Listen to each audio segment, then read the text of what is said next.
Quarterback guru Jay Fiedler in the house, Team Parabolic, path to the draft, and you've been putting in a lot of work with Gary Nova. I see you opening up the hip movement, doing a lot of footwork drills. Take me through some of the process you're going through with him. Yeah, we've been working now for about 3 weeks. The initial assessment, he was real tight in his hips and lower body. It was tough for him to get on balance just from a physical standpoint. Worked a lot on the first week of just getting that separation, getting this flexibility going, working with the Go Parabolic team. And I noticed a big difference from the first workout I had into even the second one and the third, and as we went along. Whether it was through his tightness or just the way he's been throwing, he was throwing a lot with his shoulders leaning forward over the top of his body.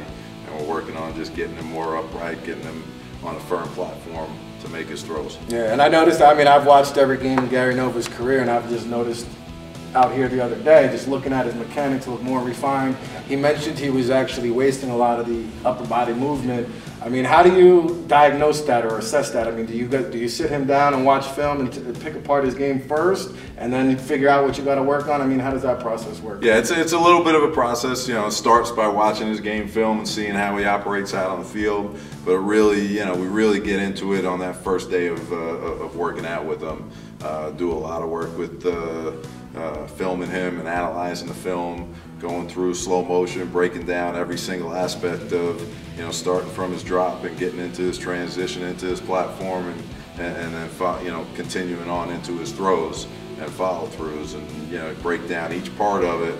And usually, one part kind of works into the next. It's a whole chain of events that happens in your body, and if you fix one early on in the process, it usually fixes what happens later on.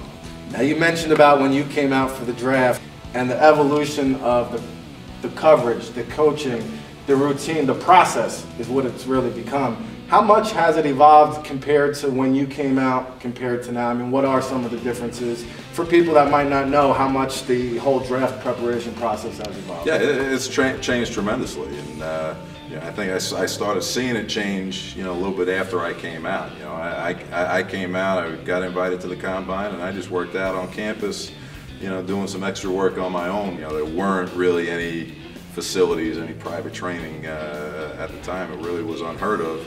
And then, I remember my second year in Philly, we ended up drafting Mike Mamula, who was a combine freak, and a guy who came from nowhere and all of a sudden put numbers off the charts and elevated himself from late first, second round pick to top 10 pick.